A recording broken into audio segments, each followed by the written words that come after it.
오늘 많은 그리스도인들이 갖고 있는 문제와 고민들이 있습니다. 이런 것입니다. 까다로운 정신, 용서하지 못하는 정신, 위선, 거짓말, 은근히 남을 무시하는 정신, 경쟁하는 정신, 돈과 재물에 대한 욕심, 나보다 잘난 사람 보면 배가 아픈 정신, 함부로 말하고 쉽게 남을 판단하는 정신, 이런 정신을 버리고 싶은데 버리지 못해서 고민합니다. 성도 여러분, 우리가 어떻게 하면 이런 문제들로부터 치료받을 수 있을까요? 가장 강력한 치료제는 십자가에 달린 그리스도이십니다. 이 치료제를 받지 못하면 다 죽습니다. 오늘 말씀을 꼭 들어보시기 바랍니다. 성도 여러분, 지구 전체가 죄의 바이러스에 감염되었습니다. 감염되지 않은 사람이 한 사람도 없습니다. 모든 사람은 죄의 독이 들어갔고 이 독 때문에 죽어야 하는 것입니다. 유일한 해독제가 무엇입니까? 하나님의 아들이 죽어야 하는 것입니다. 그 피로 독이 풀려나야 합니다. 그래서 주님께서 십자가에서 모든 피를 쏟아내신 것입니다. 그리스도의 십자가에서 가장 중요한 것은 마지막 3시간입니다. 그래서 오늘 우리가 그 마지막 3시간을 좀 깊이 있게 살펴보려고 하는 것입니다.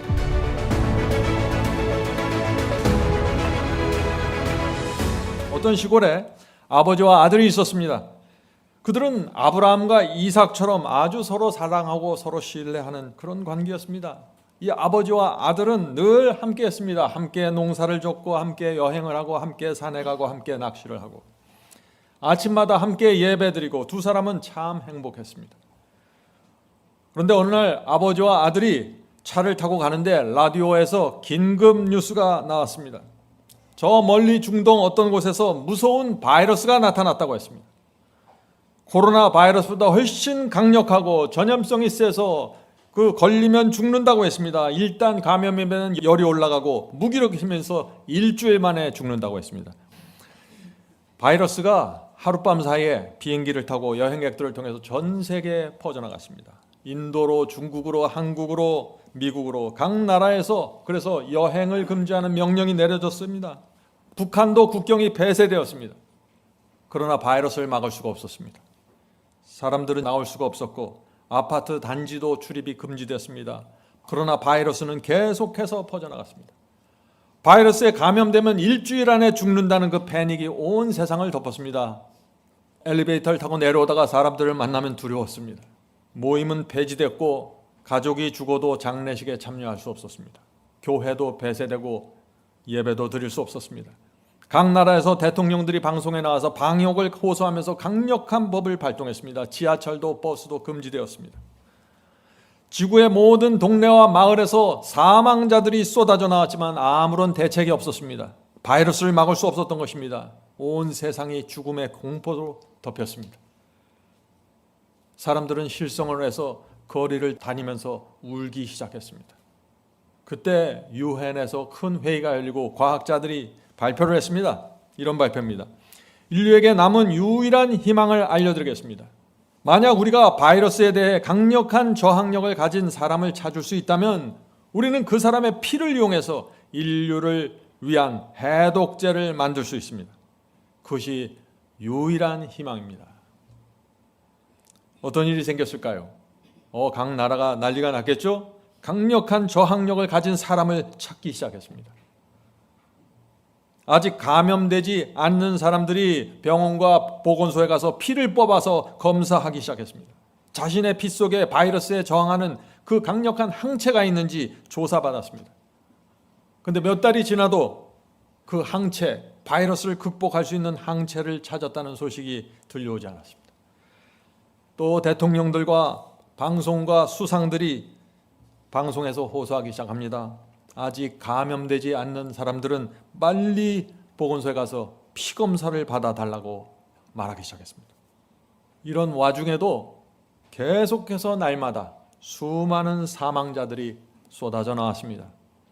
옛날 광야에서 이스라엘 백성들이 그 돌아다니는 불뱀에게 물려서 수없이 죽어가던 그런 일이 지구에서 펼쳐졌다는 것입니다. 시신을 미처 처리하지 못해서 시체들이 냉동 창고에 쌓이기 시작했습니다.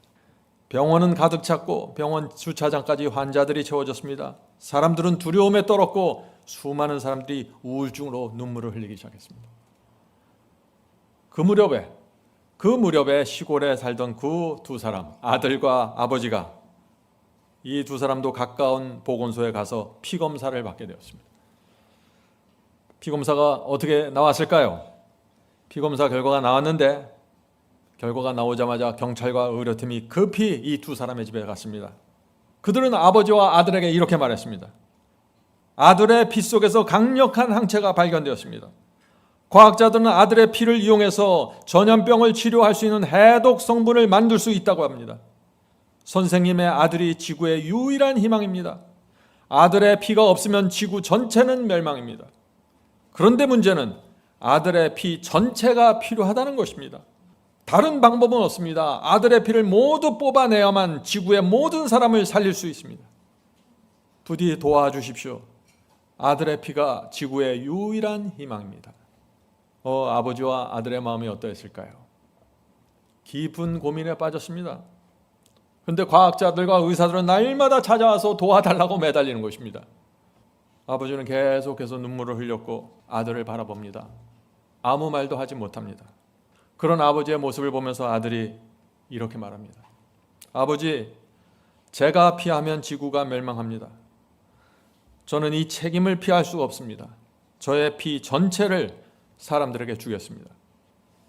즉시 구급차가 왔고 아들은 병원으로 실려갔습니다. 아들은 곧바로 중환자실에 들어갔습니다. 거기서 여러 시간 동안 피를 뽑았습니다. 아들은 완전히 봉인된 무균실에 들어가 홀로 있어야 했습니다. 아버지의 위로를 받을 수도 없었고 아버지를 볼 수도 없었고 홀로 신음하고 고통당하다가 그렇게 죽어갔습니다. 강력한 항체를 찾았다는 소식이 뉴스에 공개됐습니다. 뉴스와 인터넷을 통해서 치료제가 생겼다는 소식이 전파되었습니다. 사람들이 어떻게 됐을까요? 다 환호했습니다. 방송사마다 인류가 살 수 있는 길이 열렸다고 보도하기 시작했습니다. 뉴욕과 서울과 베이징 전 세계 대도시 광장에서 폭죽이 터지면서 파이어웍을 하는 것입니다. 교회마다 감사 찬양회를 했습니다. 사람들은 웃기 시작했고 행복을 되찾았습니다. 얼마 후 정부 관계자가 아버지에게 조문을 왔습니다. 정부에서 장례식 비용을 전체 지불하기로 했고 감사장을 전달했습니다.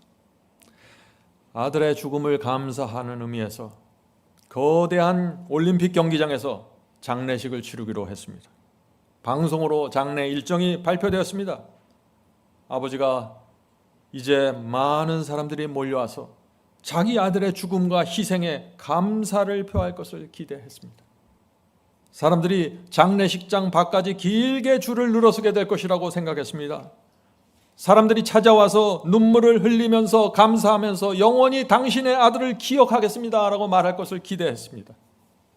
그런데 장례식 시간이 되면서 아버지는 장례식 식장 문이 열리기를 바라보았습니다. 그런데 이상한 일이 생겼습니다. 아무도 찾아오지 않는 것입니다. 문이 열리질 않습니다. 근처를 지나가던 몇 사람이 들어와서 조의를 표하고 떠났습니다. 아버지는 텅 빈 장례식장에 놓인 아들의 관을 보면서 깊은 상념에 사로잡혔습니다. 성도 여러분, 왜 사람들이 장례식장에 찾아오지 않았을까요? 그들은 다 잊고 일상으로 돌아갔기 때문입니다. 학생은 학교로, 장사꾼은 장사터로, 직장인은 직장으로, 젊은이들은 시집가고 장가가고 모두 자기 일로 바빠서 아들의 장례식에 참석할 수 없었습니다. 성도 여러분, 이 이야기가 무엇을 의미하는지 아시죠? 십자가의 피에 대한 사람들의 태도입니다. 십자가의 죽음과 희생에 대한 사람들의 마음입니다. 십자가의 피가 아니면 완전한 좌절이고 멸망인데 너무나 무관심합니다. 주님을 믿는다고 하는데 그리스도의 피와 희생을 모릅니다. 생각하지 않습니다. 그리스도의 피가 우리 신앙의 전부이고 본질인데 사람들은 아무 생각 없이 살아갑니다. 그것을 예수께서 말씀하셨습니다. 마태복음에서. 마태복음 22장 2절부터 6절입니다. 천국은 마치 자기 아들을 위하여 혼인잔치를 베푼 어떤 임금과 같으니 그 종들을 보내어 그 청한 사람들을 혼인잔치에 오라 하였더니 오기를 싫어하거늘. 혼인잔치가 뭡니까? 장례식장이 혼인식장이었습니다. 예수 그리스도의 피와 죽음을 통해서 혼인이 이루어지는 것입니다. 그런데 사람들이 오기 싫다는 것입니다. 모든 사람들이 초청되었지만 거절했습니다. 다시 다른 종들을 보내며 가로되 청한 사람들에게 이르기를 내가 오찬을 준비하되 나의 소와 살찐 짐승을 잡고 모든 것을 갖추었으니 십자가에서 모든 것이 갖춰졌습니다. 혼인잔치에 오소서 하라 하였더니 사람들이 오길 싫어하니까 또 다른 종들을 보내서 제발 와달라고 살찐 소를 잡았습니다. 살찐 그리스도를 잡았습니다. 오세요 하고 외쳤던 것입니다. 그런데 아무도 오지 않았다 하는 것입니다. 저희가 돌아보지도 않고 하나는 자기 밭으로 하나는 자기 장사터로 가고 그 남은 자들은 종들을 잡아 능욕하고 죽이니. 성도 여러분, 예수께서 이 말씀을 하실 때는 십자가 가기 직전이었습니다. 어떤 마음으로 이 말씀을 하셨을까요? 그리스도의 성육신과 죽음과 희생에 아무도 감사하지 않는다는 것입니다. 하나님의 아들이 죽었는데 감사는 없고 모두 밭에 가고 장사터러 가고 그리스도의 장례식에 오라고 초청하는 종들이 파송되었는데 모두 핍박당하고 죽였습니다. 어떻게 이럴 수가 있을까요?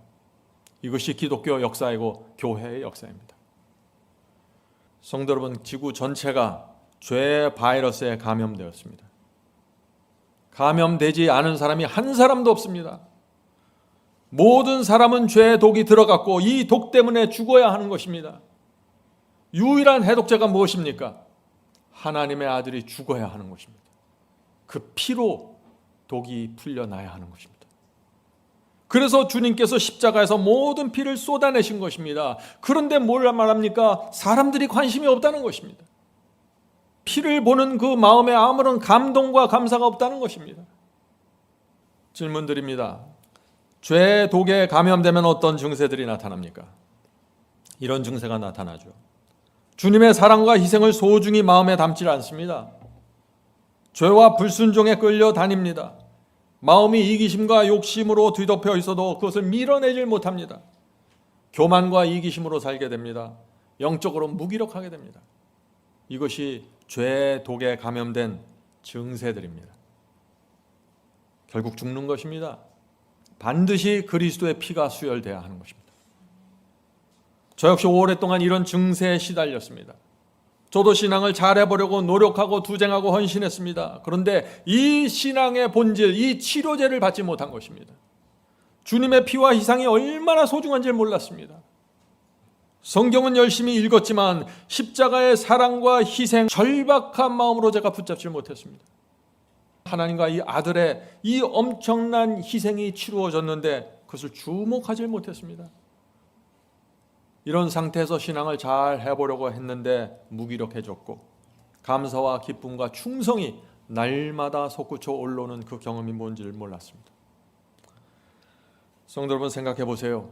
정말 이것은 이상한 일입니다. 만일 우리 교인들 중에 한 분의 자녀가 피를 흘리고 죽은 그런 분이 있다면 우리가 우리 교인을 어떻게 대할까요? 그분을 찾아가서 껴안고 위로해주고 함께 눈물을 흘릴 거 아니겠습니까? 그런데 하나님께서 우리를 위해서 아들을 잃어버렸습니다. 우리를 위해 아들이 피를 쏟고 죽게 된 것입니다. 그런데 아무도 하나님을 찾아가서 위로하려고 하지 않고 껴안아 주려고 하지 않고 눈물을 흘리면서 감사하지 않는 것입니다. 그냥 다 축복받고 구원받을 생각만 합니다. 하나님을 이용해서 지옥 가지 않을 생각 말이죠. 그래서 변화되지 않고 성장하지 않는 것입니다. 오늘 많은 사람들이 신앙의 본질로 들어가지 못합니다. 신앙의 주변만을 만지면서 좌절합니다. 나를 위해서 피를 쏟아낸 그리스도의 그 사랑과 희생, 이것이 본질입니다. 그 본질로 깊이 들어가야만 능력 있는 신앙이 세워지게 되는 것입니다. 오늘 많은 사람들이 성경을 어떻게 읽습니까? 주님의 죽음에 대한 말씀을 어떻게 읽습니까? 소설처럼 읽습니다. 옛날에 그런 일이 있었대. 십자가에서 주님께서 돌아가셨다고 하네. 할렐루야, 주님을 찬양합니다. 어떤 사람들은 십자가에 대해서 찬양하고 찬송하면서 다리를 흔들고 탬버린 치면서 몸을 흔들고 춤을 춥니다. 어떻게 그럴 수 있을까요? 전혀 모르는 것입니다. 이게 뭔지 말이죠. 같은 교회의 교인의 자녀가 죽어도 가슴이 아프고 눈물이 나는데 하나님의 아들이 나를 위해서 죽으셨는데 죄송함과 눈물과 감사가 없습니다. 너무나 이상하지 않나요? 신앙의 본질에서 완전히 벗어나 버렸습니다. 성도 여러분, 그리스도의 죽음에 대한 말씀을 소중히 받으셔야 합니다. 이것이 여러분을 살리는 말씀입니다. 그래야만 여러분은 해독죄를 맡게 될 것입니다. 그리스도의 십자가에서 가장 중요한 것은 마지막 3시간입니다. 그래서 오늘 우리가 그 마지막 3시간을 좀 깊이 있게 살펴보려고 하는 것입니다. 마태복음 27장 45절부터 46절입니다. 제6시로부터 땅에 어두움이 임하여 제9시까지 계속하더니, 자, 제6시는 낮 12시입니다. 유대인의 시간에 6시를 더해야 오늘날의 시간이라 그랬죠. 낮 12시, 하루에서 가장 뜨거운 낮 12시부터 오후 3시까지 그 3시간 동안 십자가 주변에 깊은 암흑이 덮였다는 것입니다. 왜 그 어두운 암흑이 덮였을까요? 자, 계속해서 읽어보죠. 제9시쯤에 오후 3시에 예수께서 크게 소리질러 가로되, 예수께서 십자가에 달려서 그 마지막 순간에 크게 소리질러 가로되 엘리 엘리 라마 사막다니 하시니 이는 곧 나의 하나님 나의 하나님 어찌하여 나를 버리셨나이까 하는 뜻이라. 성도 여러분, 기독교 역사에서 많은 순교자들은 불에 타 죽을 때, 십자가에 매달려 죽을 때 마지막으로 크게 기쁨으로 찬송하면서 죽었다는 역사를 읽습니다. 그런데 예수님의 죽음은 그런 죽음이 아닙니다. 십자가에 돌아가시면서 예수께서 가장 크게 느꼈던 것이 무엇입니까? 두려움입니다. 이상하죠? 하나님의 아들이 지금 돌아가시는데 두려움을 느끼는 것입니다. 왜요? 하나님께서 자신을 버렸다는 그 두려움에 압도된 것입니다. 그래서 엘리 엘리 라마 사막다니 나의 하나님 어찌하여 나를 버리셨나이까? 하나님께서 자기를 버렸다는 그 두려움 속에서 죽어간 것입니다. 자, 질문 드리죠. 예수께서는 십자가에서 왜 엄청난 두려움에 압도되었을까요? 죄의 삭은 둘째 사망이기 때문입니다. 예수께서 우리를 위해서 치르신 그 죄의 삭은 둘째 사망입니다. 그래서 그렇게 두려움, 죄의 삭을 가지고 죽어갔던 것입니다. 지옥에 던져진 악일의 형벌을 당한 것입니다. 둘째 사망을 당한 것입니다. 그래서 예수께서 그 두려움에 압도된 것입니다. 성도 여러분, 잊지 마세요. 예수는 세상 죄를 죽어가는 어린 양입니다. 예수님은 우리가 범한 모든 죄를 짊어지시고 십자가에서 짓눌렸던 것입니다. 너무나 짓눌려서 하나님의 임재마저 느낄 수 없었습니다. 그래서 하나님 어찌하여 나를 버리셨나이까? 이 절규를 하는 것입니다. 성도 여러분, 우리가 십자가를 이해하려면 예수님의 이 마지막 절규가 무엇인지 이해해야 하는 것입니다. 이 예수님의 그 절규를 알면은 주님께 무릎 꿇게 됩니다. 주님 감사합니다. 주님의 사랑과 희생과 은혜를 제가 어떻게 하면 조금이나마 갚을 수 있을까요? 말씀만 하옵소서. 무엇이든지 하겠습니다. 제가 여기 있나이다. 이것이 십자가의 피에서 죄의 해독죄를 받은 마음의 상태입니다. 이 마음이 아니면은 아직 본질로 들어가지 못한 것입니다. 자, 질문 드립니다. 하나님의 아들이 왜 이 땅에 내려오셨습니까? 왜 주님께서 십자가에서 죽기로 결정하셨나요? 하는 질문입니다. 어느 날 갑자기 예수께서 이 땅에 내려오신 것이 아닙니다. 태초에 이 역사가 시작되기 전에 하나님과 아들 사이에 대화가 있었습니다. 그리고 합의가 이루어졌습니다. 자, 우리가 오늘 그 대화와 합의를 좀 나누도록 하겠습니다. 먼저 하나님의 말씀입니다.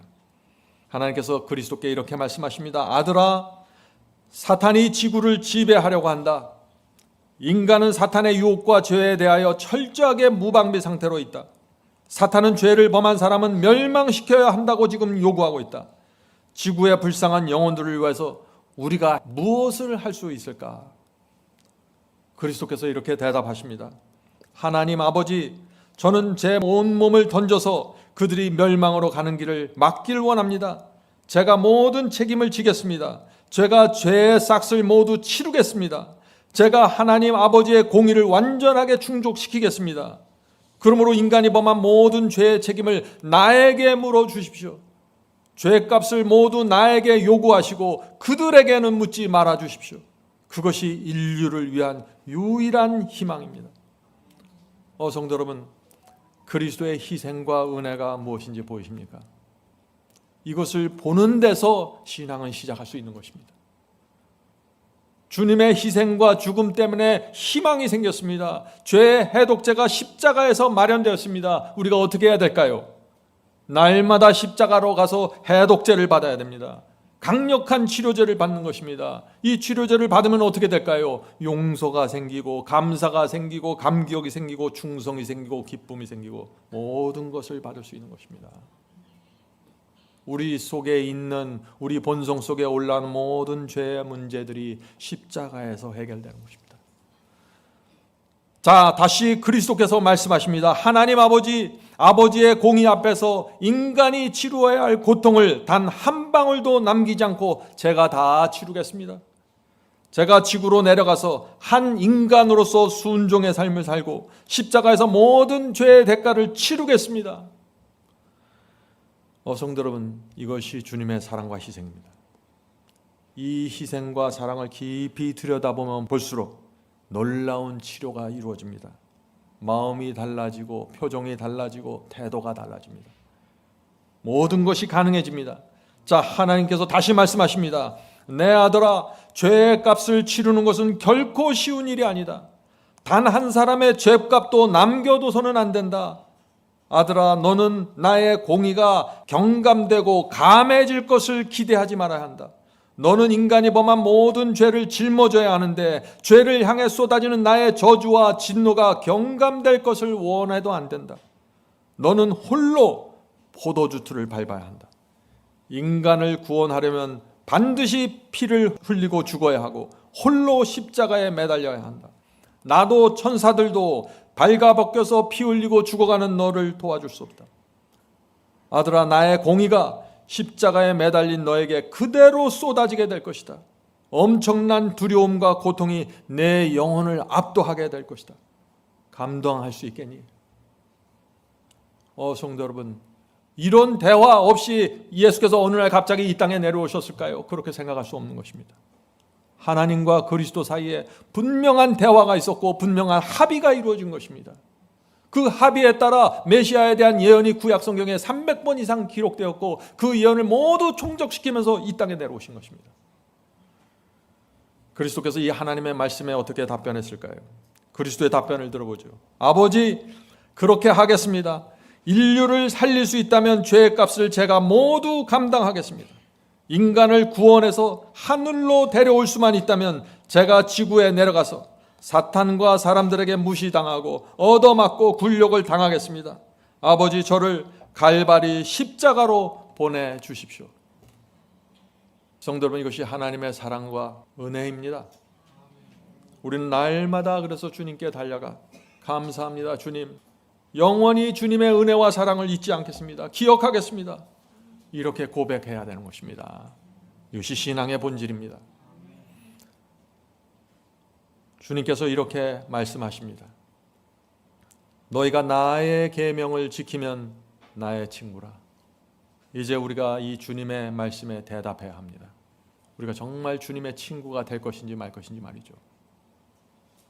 자, 이제 남은 시간 동안 우리가 주님의 희생과 고통에 대한 그 사랑에 대한 글을 좀 읽도록 하겠습니다. 많은 그리스도인들이 제가 오늘 읽어드린 이 글을 읽으면서 거듭나고 생애를 주님께 바쳤습니다. 저도 젊은 시절에 이 글을 통해서 하나님께 가까이 가게 됐습니다. 이 글은 우리를 신앙의 본질로 깊이 인도합니다. Desire of Age 760. 상처난 관자놀이에서 피가 흐르고 이마는 피땀으로 범벅이 된 채 십자가에 달리신 그리스도를 하늘은 슬픔과 경이로움으로 바라보았다. 그분의 손과 발에서 흐르는 피가 십자가를 세우기 위해 뚫어놓은 바위 위에 방울방울 떨어졌다. 못 박힌 상처들은 예수의 몸무게를 견디지 못해 크게 찢어졌다. 지금 십자가가 세워지고 예수께서 고통당할 때 하늘의 천사들이 다 지켜보는 것입니다. 하늘이 이것을 그냥 지나갈 수가 없겠죠. 하나님도 성령도 천사들도 다 주목하는 것입니다. 십자가가 골고다 바위에 세워질 때 예수님의 몸 전체가 축 처지면서 못 박힌 손과 발이 크게 찢겨져 나갔다고요. 계속해서 읽겠습니다. 주님의 영혼이 세상의 짐에 눌려 헐떡일 때 몰아쉬는 호흡은 점점 빠르고 깊어만 갔다. 성도 여러분, 십자가의 고통은 실제였습니다. 잊지 마세요. 육체적 고통만 있었던 것이 아닙니다. 가장 무서운 고통은 영혼의 고통이었습니다. 인류의 죄가 예수님의 양심을 짓눌렀습니다. 예수께서는 세상 죄를 지고 가는 어린 양입니다. 그래서 예수님의 숨은 헐떡거리게 되었고 십자가에 매달려 있었습니다. 언제부터요? 낮 12시부터 3시까지. 3시간 동안 그렇게 매달린 것입니다. 상상이 되시나요?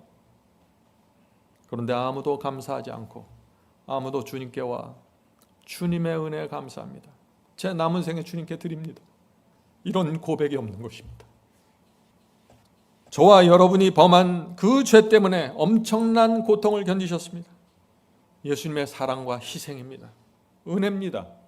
이걸 잊어버리면 신앙의 본질은 모르는 것입니다. 전혀 엉뚱한 곳에서 헤매게 되는 것입니다. 그리스도께서 무서운 고통 가운데서 아버지여 저희를 사하여 주옵소서 자기의 하는 것을 알지 못함이니이다. 누가복음 23장 34절.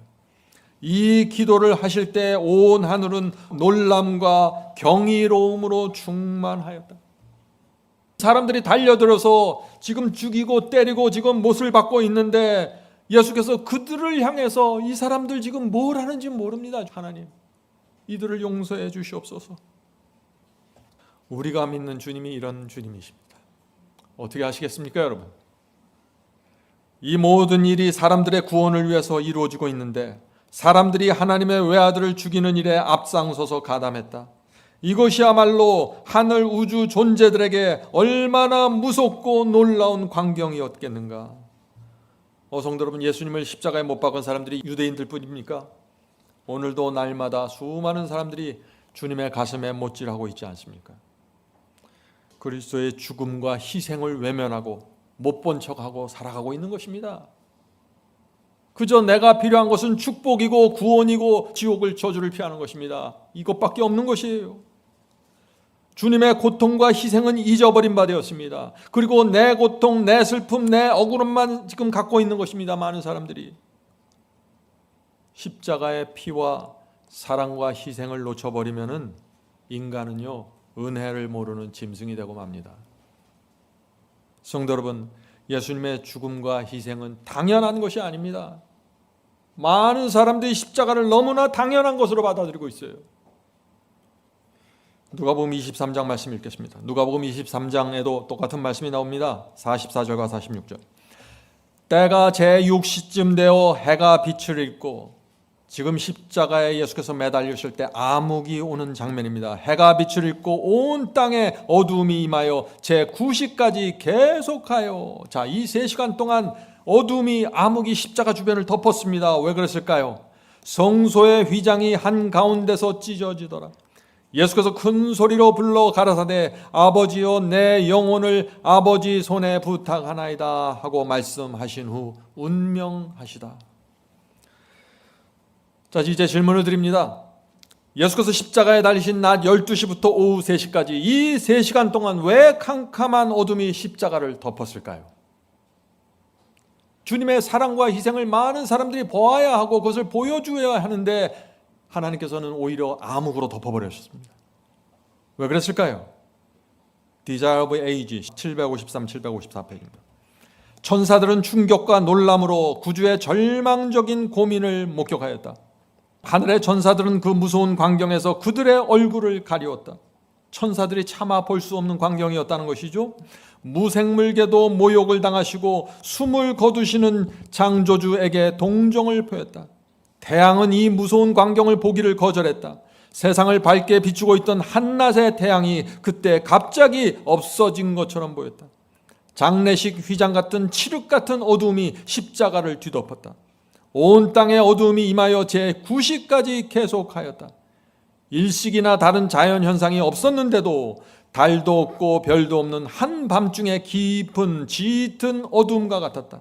그것은 후세 사람들의 믿음을 굳게 하기 위하여 하나님께서 주신 기적적인 증거였다. 그 짙은 어두움으로 인하여 하나님의 임재가 가려졌다. 왜 어둠이 몰려왔습니까? 하나님의 임재를 가려울 수밖에 없기 때문이죠. 왜요? 하나님의 영광이 드러나면 어떻게 돼요? 그곳에서 예수 그리스도를 죽이고 핍박하고 못살게 굴던 사람들이 다 죽어버립니다.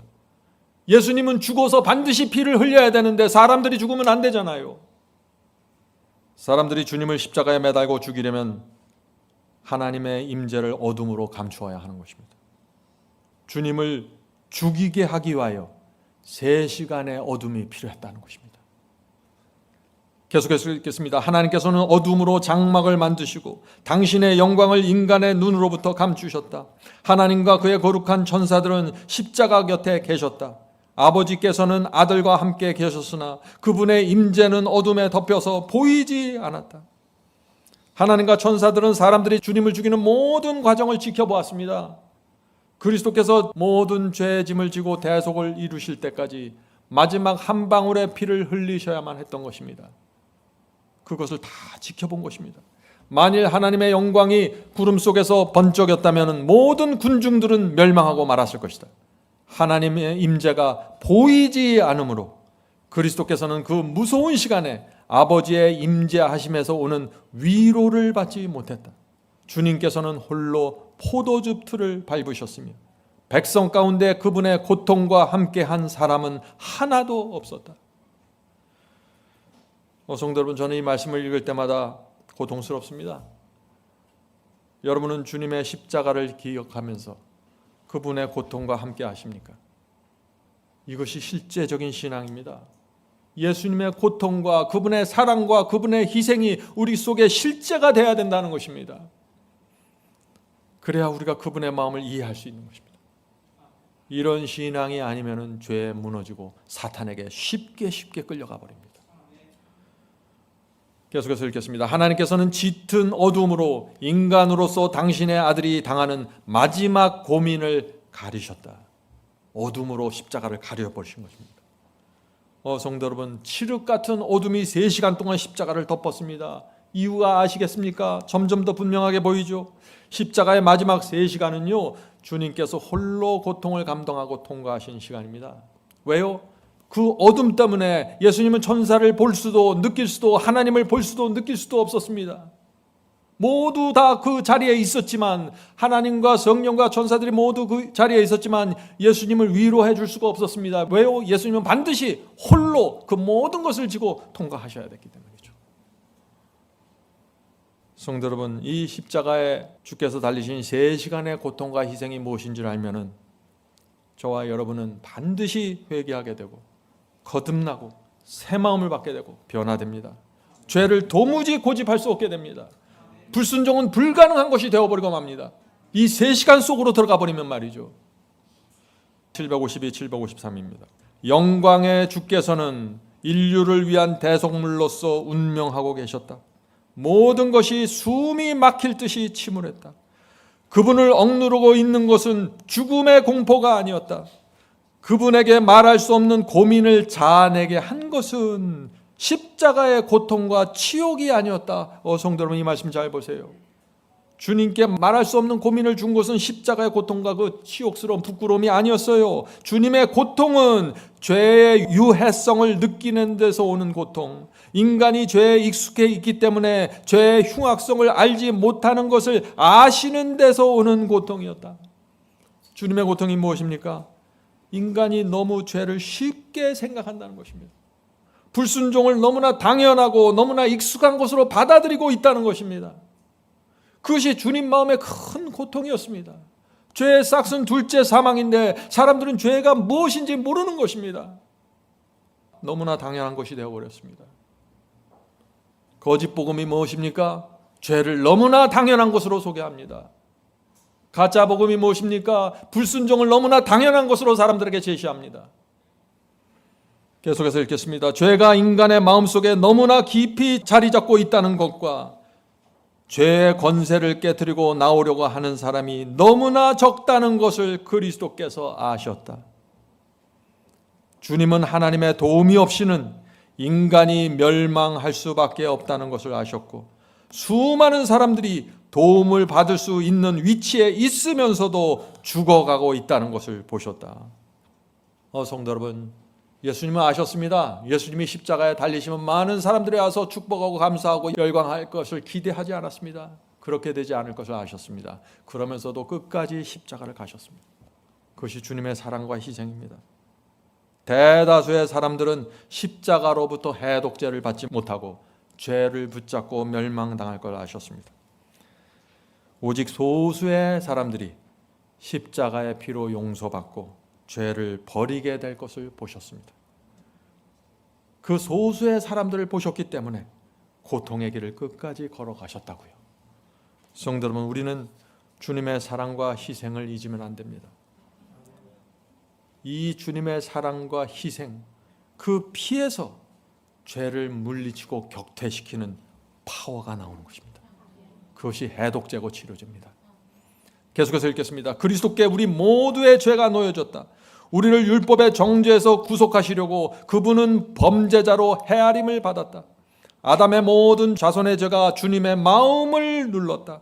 불법으로 인해 생긴 죄에 대한 하나님의 불쾌하심, 그분의 무서운 진노가 당신의 아들의 영혼을 전율하게 만들었다. 주님은 자신 죄의 엄청난 무게로 인하여 하나님의 얼굴을 볼 수 없었다.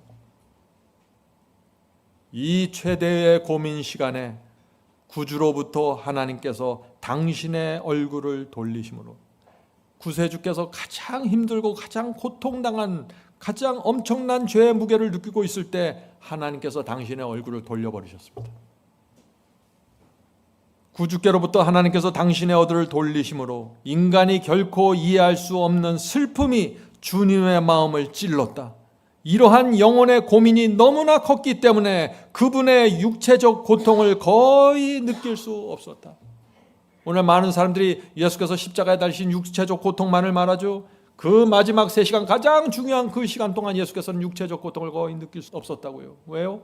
영혼의 고통, 양심의 고통, 죄의 짐이 너무나 커서 너무나 짓눌렸기 때문에. 성도 여러분, 큰 슬픔이 예수님의 마음을 찔렀다고 했습니다. 왜요? 하나님의 얼굴이 자신을 외면하는 걸 느끼기 때문에. 계속해서 읽겠습니다. 사탄은 맹렬한 유혹으로 예수님의 마음을 쥐어짜듯이 괴롭혔다. 사탄과 악령들이 얼마나 그 3시간 동안 괴롭혔을까요? 구주께서는 무덤의 문을 꿰뚫어 보실 수 없었다. 예수님은 압니다. 예언을 합니다. 3일 만에 부활할 것이란 구약성경의 예언을 합니다. 그러나 그 예언을 희망적으로 바라볼 수 없었습니다. 왜 그랬을까요? 주님께서는 정복자로서 무덤에서 나오리라는 희망이 주어지지 않았고 하나님께서 자신의 희생을 간합하셨다는 음성도 들려오지 않았다. 죄에 짓눌린 것입니다. 마치 자신이 죄를 범한 것처럼 양심의 고통에 시달린 것입니다. 죄를 짊어지는 순간 말이죠. 그리고 자기가 드리는 이 희생과 헌신이 정말 아버지께 받아들여질까 하는 그런 음성도 확신도 가질 수가 없었다고요. 계속해서 보죠. 하나님께서는 죄를 심히 미워하시기 때문에 그분은 자기가 하나님과 영원히 분리되지나 않을까 두려워했다. 예수님은 아셨습니다. 하나님께서 얼마나 죄를 미워하시는지, 얼마나 사탄을 미워하시는지 아는 것입니다. 그런데 자기는 온 세상 인류의 죄를 짊어지고 있는 것입니다. 죄가 된 것입니다. 그럴 때 하나님께서 자기 죄를 짊어지고 있고 죄와 하나 된 자신을 어떻게 바라볼 건지 아신 것입니다. 그래서 두렵고 그래서 떨었던 것입니다. 그리스도께서는 범죄한 인류를 위하여 자비가 더 이상 탄원하지 않게 될 때 죄인이 느끼게 될 고민을 느끼셨다. 그분이 마시는 잔을 그처럼 쓰게 하고 하나님의 아들의 심장을 파열시킨 것은 인류의 대속자이신 그분에게 아버지의 진노가 쏟아지게 만든 죄에 대한 의식이었다. 한 번도 죄를 범하지 않은 예수께서 온갖 죄를 짊어지고 뒤집었음으로써 죄에 대한 의식이 양심 깊이 짓누르고 있는 것입니다. 그래서 그 심장이 터져 죽었다. 십자가의 고통 때문에 죽은 것이 아니라 심장이 파열돼서 죽었다고 말하는 것입니다. 성도 여러분, 죄가 예수님의 모든 희망을 빼앗아간 것입니다. 3일 만에 부활할 것이라는 소망도 가질 수 없는 상태에서 끝까지 십자가를 졌습니다. 왜요? 저와 여러분을 구원하기 원했기 때문에. 그것이 유일한 목적입니다. 저와 여러분을 포기할 수 없었습니다. 대다수의 사람들이 감사하지 않을 것을 알고 대다수의 사람들이 무관심할 걸 알았지만 소수의 성도들이 그리스도의 피를 소중하게 받을 것을 알기 때문에 그 길을 걸어갔다고요. 사랑입니다. 사랑 때문에 다른 선택을 할 수 없었던 것입니다. 성도 여러분, 여러분도 여러분의 자녀를 진심으로 사랑하기 때문에 어떻게 합니까? 다른 선택을 할 수 없는 것입니다. 그래서 성도 여러분, 주님의 사랑과 희생을 잊지 말아야 합니다. 이것을 놓치면 신앙의 본질로 들어갈 수 없고, 신앙은 모양이고 허상입니다. 죄를 격퇴할 수 없습니다. 감사와 기쁨과 소망으로 좁은 길을 걸어갈 수 없습니다. 그래서 이 본질을 놓쳤기 때문에 많은 사람들이 고민에 빠지는 것입니다. 자기가 뭘 믿는지 모르는 것입니다. 주님의 사랑과 희생을 믿는 것입니다. 이렇게 되면 극복하지 못할 죄가 없고 버리지 못할 욕심이 없는 것입니다. 시편 22장을 보겠습니다. 예수께서 이 땅에 오시기 수백 년 전에 십자가의 고통이 정확하게 예언됐습니다. 시편 22장 1절.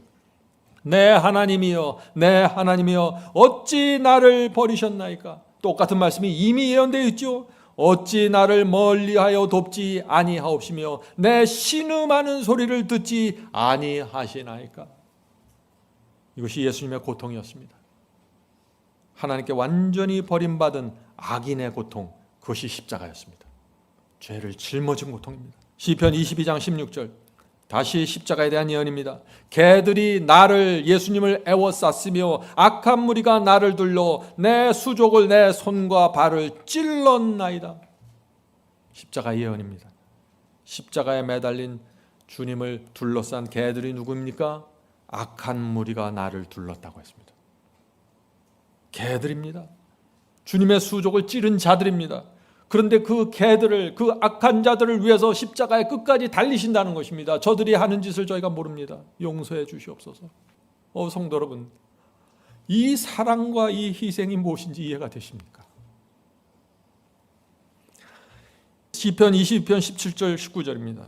저희가 나를 주목하여 내 겉옷을 나누며 속옷을 제비 뽑나이다. 여호와여 멀리하지 마옵소서. 나를 멀리하지 마옵소서. 나의 힘이시여 속히 나를 도우소서. 하나님, 저를 도와주세요. 저를 버리지 마세요. 이것이 십자가에 매달린 주님의 절규였습니다.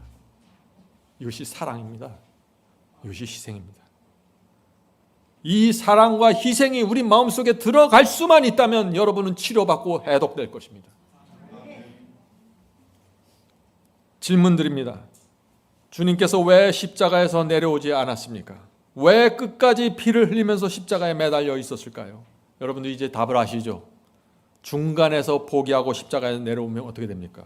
중간에서 포기하고 고통을 피하면 어떻게 됩니까? 단 한 사람도 구원받을 수 없습니다. 인류 전체는 멸망입니다.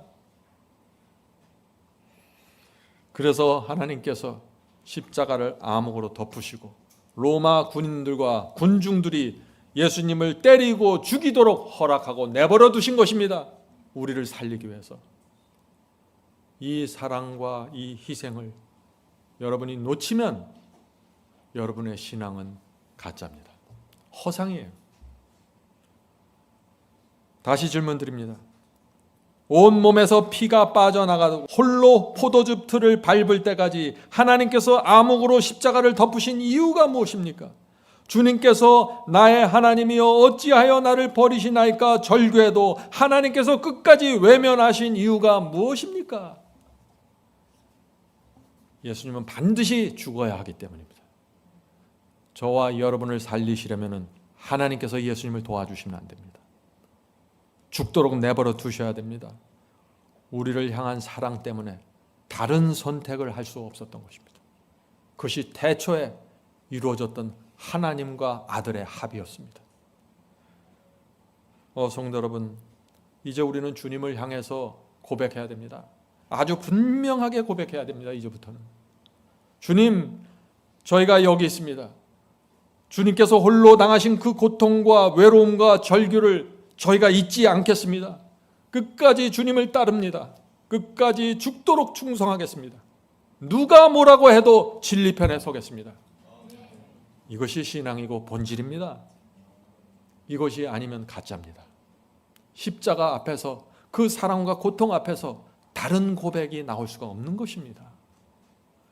성도 여러분, 우리가 정말 하나님의 사랑을 알면 죄를 팽개치게 됩니다. 팽개치게. 불순종의 정신을 갖고 살 수가 없는 것입니다. 마음과 태도가 전격적으로 변화되고 살아나게 됩니다. 이것이 십자가의 파워입니다. 십자가를 우리가 정말 알면은요, 나만 챙기고 살 수 없습니다. 나밖에 모르는 이기주의자가 될 수 없습니다. 십자가는 이기심과 교만을 불가능하게 만듭니다. 십자가는 해독제입니다. 그래서 이 해독제를 받는가 받지 못하는가로 그 인생이 결정되는 것입니다. Selected Message Volume 1 389페이지입니다.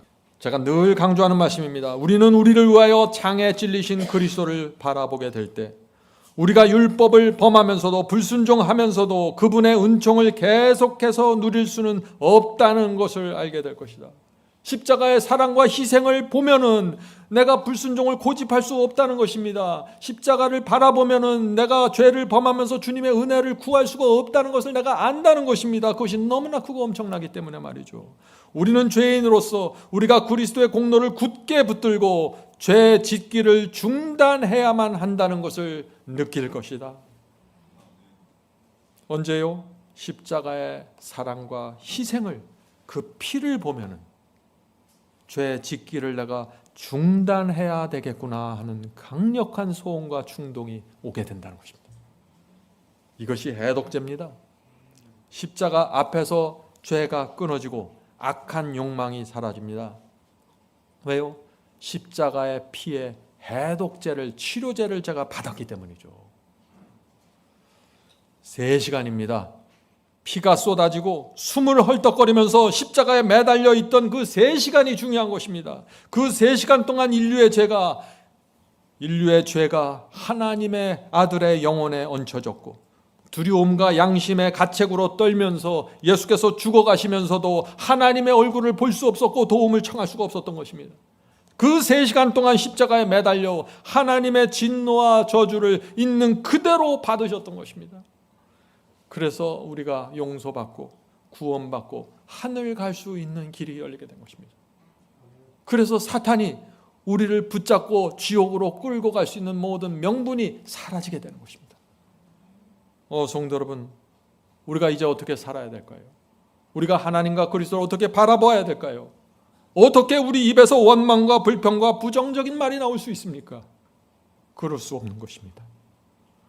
주님을 향한 사랑과 충성으로 불타오를 수밖에 없는 것입니다. 십자가의 파워입니다. 복음의 능력입니다. 성도 여러분, 우리가 이런 식으로 살다가 인생을 마치고 무덤에 들어갈 수 있을까요? 그럴 수 없습니다. 그것은 너무나 억울한 것입니다. 십자가의 피가 허지로 돌아가는 것입니다. 어떻게 우리가 뜨뜻미지근하게 살 수 있습니까? 그럴 수 없습니다. 여러분, 저와 여러분의 인생을 주님께 던져야 됩니다. 감사와 충성으로 하늘 나그네로 사십시오. 그것이 이 세상을 가장 행복하게 사는 유일한 길입니다. 하나님께서는 어떻습니까? 하나님께서는 당신의 아들이 33년 반 동안 이 땅에 내려와서 가난하고 핍박받으면서 업신여김 받으면서 사는 것을 다 지켜보았습니다. 벌레보다 못한 인간들이 와서 무시하고 따돌림하는 그 아들을 보면서 그냥 가만히 지켜보았습니다. 그리고 십자가의 마지막 3시간 동안 피 흘리고 고통 속에서 죽어가는 그 모습을 그냥 지켜보았습니다. 우주를 창조하신 하나님의 아들이 3시간 동안 놀림받고 옷 벗기고 벌거벗겨지는 모습을 지켜보았습니다. 아무것도 하실 수 없었습니다. 한 번의 입김으로 사람들을 모두 죽여버릴 수 있었지만 우리를 살리고 싶은 일념 때문에, 이 사람들을 구원하고 싶은 간절한 욕망 때문에 하나님께서 모든 것을 참으셨습니다. 성도 여러분, 하나님의 사랑과 인내와 고통이 무엇입니까? 이제 여러분 마음속에 있는 죄와 불순종과 고집을 내려놓으시길 제가 부탁드립니다. 하나님께서 어떤 결정과 어떤 희생을 하셨는지를 알면은 우리는 하나님의 사람으로 살게 되는 것입니다. 자, 이제 이 말씀을 좀 들어보세요. 하나님의 사랑이 무엇인지 말이죠. Desire of Age 755, 756페이지입니다.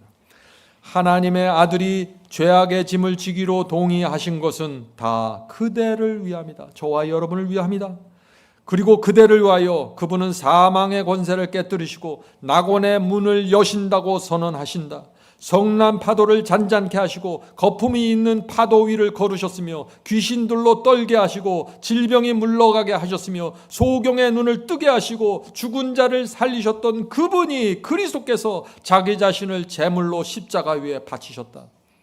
이것은 다 그대를, 저와 여러분을 사랑하기 때문에 그렇게 하신 것이다.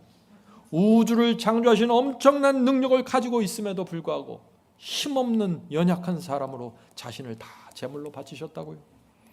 죄를 짊어진 그분은 거룩한 공의의 진노를 견디시고 그대를 위하여 죄 자체가 되셨다. 이것이 주님의 사랑입니다. 이 사랑이 본질입니다. 이 사랑을 알면 모든 것은 달라지게 됩니다. 모든 것이 무엇입니까? 마음이 달라지고 태도가 달라지고 표정이 달라지고 감정이 달라지고 인생관이 달라지고 말투가 달라지고 원망이 달라지고 억지가 달라지고 모든 것이 사라집니다. 십자가의 사랑은 모든 것을 변화시키는 파워입니다. 이것이 복음입니다. 성도 여러분, 물론 우리 신앙이 날마다 항상 뜨거울 수는 없습니다. 가끔 우리 영혼에 먹구름이 몰려옵니다. 하나님께서 우리를 잊어버리신 것은 아닌가 하는 의심이 우리 마음속에 올라올 때도 있습니다. 그때 어떻게 해야 됩니까? 그때 이 말씀을 읽으셔야 됩니다. 요한복음 17장 23절. 아버지께서 나를 보내신 것과 또 나를 사랑하심 같이 저희도 사랑하신 것을 세상으로 알게 하려 함이로소이다. 놀라운 말씀이죠. 하나님께서 당신의 아들 그리스도를 사랑하는 것처럼 우리도 사랑한다는 것입니다. 똑같이 사랑한다는 것입니다. 저는 이 말씀을 읽을 때마다 정말 놀라움을 느낍니다. 이 말씀을 정말 우리가 믿음으로 받아들이면 어떻게 됩니까? 근심, 걱정, 고민 사라집니다. 하나님께서 나를 사랑하기를, 하나님의 독생자 사랑하시기를 사랑한다고 하는데 거기에 무슨 근심, 걱정이 있을 수 있겠어요? 예수께서 홀로 고통당하고 포도즙틀을 밟을 때 하나님께서 그 옆에 함께 계셨습니다. 우리가 홀로 고통당하고 홀로 아파하는 것처럼 느낄 때 하나님께서 함께 계십니다. 왜? 예수님을 사랑하는 것처럼 우리도 사랑하시기 때문이죠. 그래서 우리 인생에서 근심, 걱정, 염려, 슬픔이 사라지는 것입니다. 예수께서 십자가의 암흑이 너무나 짙어서 하나님을 볼 수 없었던 것처럼 우리도 고통과 괴로움이, 인생의 괴로움이, 암흑이 너무나 짙을 때 우리는 하나님을 볼 수도 없고 느낄 수도 없습니다. 그러나 하나님께서 함께 계십니다. 그래서 우리가 모든 것을 이기고 극복하게 되는 것입니다. 이것이 믿음으로 승리하는 것입니다. 많은 사람들이 이렇게 말합니다. 내가 이렇게 힘든데 하나님 어디 계십니까? 내가 이렇게 아프고 고통스러운데 하나님 왜 보이지 않습니까? 걱정하지 마세요. 하나님께서 바로 곁에 계십니다. 우리 어깨를 만질 수 있는 거리에 계십니다. 우리 곁에서 모든 상황을 보시고 컨트롤하십니다. 이것을 믿으면 우리의 마음에 영혼에 평안이 생기는 것입니다. 성도 여러분, 예수께서 홀로 포도즙 틀을 밟으셨던 것처럼 우리 주님을 따르는 성도들도 홀로 포도즙 틀을 밟을 때가 있습니다. 그러나 잊지 마십시오. 하나님께서 모든 것을 보고 계시고 바로 곁에 계십니다. 우리가 이것을 믿으면은 고통과 근심이, 두려움이 사라집니다. 하나님의 선하심과 자비를 믿으면 모든 것을 그분께 맡기고 편히 쉬게 되는 것입니다. 이것이 신앙의 본질입니다. 하나님을 믿으니까 되는 것입니다. 밤에 잠을 자지 못하고 죄의 짐에 짓눌려서 기도하는데 하나님의 임재를 전혀 느끼지 못할 때가 있습니다. 그러나 그때라도 믿으십시오. 하나님께서 바로 곁에 계십니다. 성도 여러분, 신앙은 느낌이나 감정이 아닙니다. 신앙은 믿음입니다. 믿음은 어떤 상황에서도 하나님께서 내 곁에 계시고 나를 항상 선한 길로 인도하신다는 사실을 믿는, 신뢰하는 것입니다. 교통사고가 나도 하나님의 선하신 인도하심이고, 암에 걸려도 하나님의 선하신 인도하심이고, 모든 인생의 모든 상황이 하나님의 선하심 속에서 이루어지는 것입니다. 하나님은 우리를 정말 사랑하는 분이십니다. 하나님께서 당신의 아들이 십자가에 죽는 것을 지켜보았습니다. 전혀 도와주지 않으셨습니다. 우리를 구원하려면 그 길밖에 없었던 것입니다. 어떤 때 하나님께서 우리를 깊은 웅덩이에 빠져서 우리가 소리치고 도와달라고 절규해도 전혀 도와주지 않을 때가 있습니다. 왜 도와주지 않으실까요? 우리를 사랑하시기 때문입니다. 우리가 하나님께 온전히 매달리고 의지하는 신앙을 가르쳐주기 위해서 어떤 때는 그렇게 할 수밖에 없는 것입니다. 우리 신앙은 너무 얄팍합니다. 너무 표피적입니다. 그래서 우리에게 깊은 신앙과 깊은 믿음과 깊은 의지를 가르쳐주기 위해서 어떤 때는 우리에게 고난을 허락하시고 홀로 그 포도즙들을 밟게 하시는 것입니다. 성도 여러분, 하나님의 사랑을 믿으십시다. 십자가의 피와 사랑과 희생을 바라보십시오. 거기서 강력한 치료제와 해독제가 흘러나옵니다. 성령께서 오늘 말씀을 통해서 우리 모두를 신앙의 본질로 인도해 주시길 제가 간절히 바랍니다.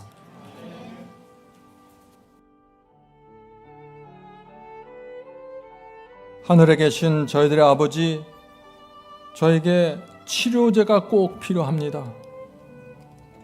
저희 힘으로는 도무지 빠져나올 수 없습니다. 강력한 해독제를 주시옵소서. 하나님의 사랑을 저희 마음에 부어 주시옵소서. 오랫동안 신앙했지만 주님의 사랑과 희생이 무엇인지 보지 못하고 있습니다.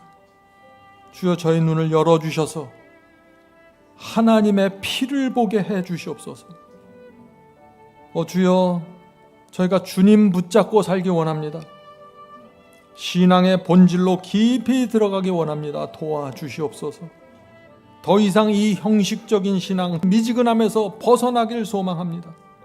도와주시옵소서. 주님의 사랑과 자비와 선하심을 붙잡고 살길 원합니다. 감사와 충성으로 살길 원합니다. 주님의 영광만 위해 살기 원합니다.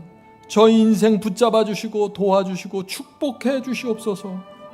이 모든 말씀 예수 그리스도의 이름으로 간절하게 기도드립니다. 아멘.